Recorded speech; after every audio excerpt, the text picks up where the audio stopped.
Hi guys, welcome to another Feathers and Flight video. My name's Mandy and I'm the Garden Witch. I do apologise that this video doesn't look more professional. I'm recording it off my phone, so I haven't put my introduction on. But basically, over the last week I haven't been available, which is why I haven't been updating any of my stuff really. I've been in Poland. I went over to Poland with my boyfriend for a friend's wedding. So we were over there and then I came back, but I was in Birmingham for a few days even after we'd come back from Poland, so this is the first time I've actually been at home. And as I've explained in my videos on my Shoe Whisperer channel and on the Stickum chat, and I've told people, when I do edited videos, to be able to do edited videos I have to use my flip camera and I have to convert all the files, and it takes so incredibly long to actually do that I thought if I was going to get a video up today, this would be the best way to do it. So I thought in the spirit of things I would talk about my little trip to Poland. It was a very short trip. We were there like 3 or 4 days, I think. It all went so fast. It hasn't even really sank in yet that we even went. But we had an amazing time. We didn't really see much of Poland. We were just in one place. We just stayed at the hotel because that's where we were staying and that's where the wedding was and everything. But it was absolutely amazing. Everybody was so welcoming and the wedding was very traditional, which was really nice. It's a young couple, so obviously they modernised up old traditions, but it was very traditional and it was lovely to see how other people do things. And it opened my eyes in a big way because, and this is why I wanted to do this video because it does link to the anxiety, opened my eyes in a big way.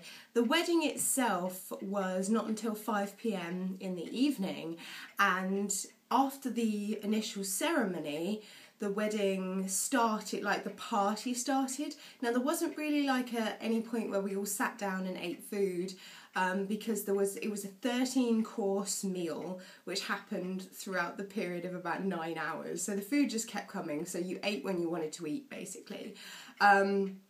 The party started because they were quite religious people. The ceremony was quite long, and then the party itself kind of started about 6:30, 7 o'clock in the evening and went on until 6 a.m. the next day. And it's tradition for the bride and groom to have to dance with everybody at the wedding. So the bride and groom were dancing absolutely non-stop. They didn't really drink much because obviously it's their wedding. They have to, you know, they have a lot of responsibility at the wedding, which we don't really here, so they couldn't get really, really drunk. They had to dance with everybody.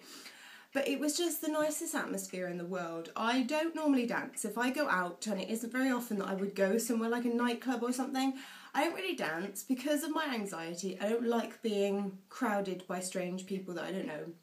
And also, generally in a nightclub in the UK, if you dance, this is basically invitation for strange people to come up and grope you. Now, I'm not talking about dance with you, I'm talking about touch your genitalia. That's what happens in the UK. So I don't really dance.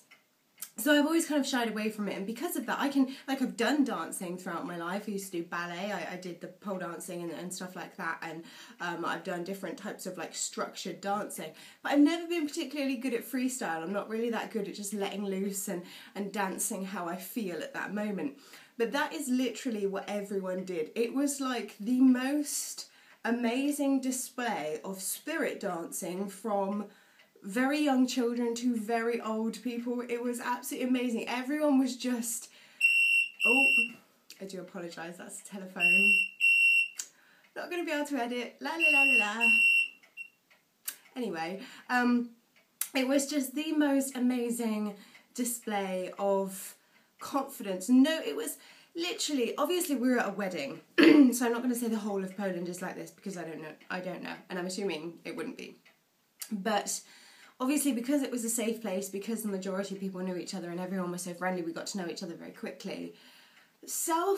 Being self-conscious did not exist. You know, if you go to a British wedding, over half of the guests will not dance. The majority won't dance. It'll be a couple of stragglers that'll have a bit of a mum bop, you know, but they won't dance.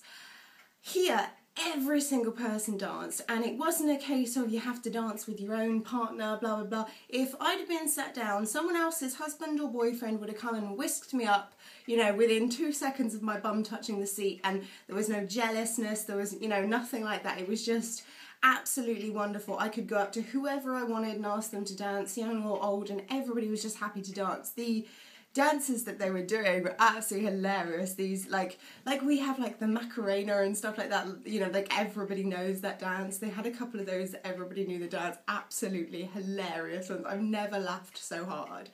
But it just made me realise that in that atmosphere, I wasn't self-conscious in the slightest. I wasn't frightened in the slightest. My anxiety literally didn't come into play in the slightest because everybody was so comfortable.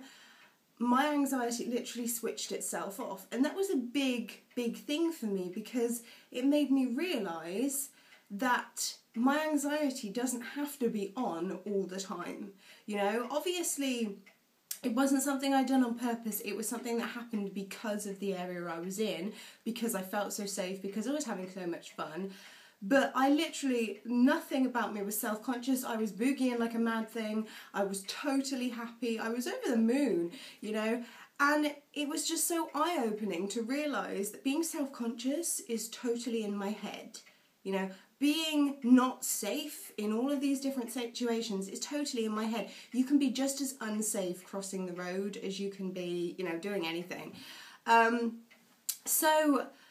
I wanted to share that because I wanted to know if anybody has had experiences like that themselves, you know, like big eye-opening experiences, because, you know, this wasn't something I planned, this wasn't something I knew that was going to happen, this was something that just did happen, and I just sort of thought, you know, and I've been telling so many people since I got back, you know, they weren't self-conscious, there was no bitchiness, it's amazing, and people were like, well, why do you hang out with us? But, you know, I don't really hang out with people like that, but I do stereotype, I guess, in a way that is what everybody's like, you know, and to go somewhere where everyone is just so open-minded, so friendly, no one is self-conscious, it just blew me away and made me feel so comfortable with myself. You know, as a woman, you can get as dressed up as you want to, feel totally fantastic, go for a night out, and the second you see someone who looks better than you, all of a sudden everything you did means nothing. You know, all of a sudden you look like a tramp because that girl looks better. But in real life, it doesn't matter how pretty that girl looks, you still look just as pretty as you did when you left the house. The only thing that's changed is your perception. And I think that's something that's definitely been confirmed for me on this trip. It's something that I've always said, but I don't think I've ever really had any big, you know, sort of like big change or big movement that's really confirmed that for me or pushed it far enough down my throat that I had to honestly accept it. So yeah, I thought I'd do a video about that. I know that we have lots of videos coming soon. I hope you're enjoying the ones that we have so far. I'm going to attempt Stephanie's nail paints later with the leaves because my nails are in absolute state since I got back. They really do look rough, so I'm going to try and get crafty. So maybe I'll put some pictures on Facebook of that. And yeah, I hope everybody's really well and looking forward to Samhain. I am. So I'll speak to you guys soon. Bye.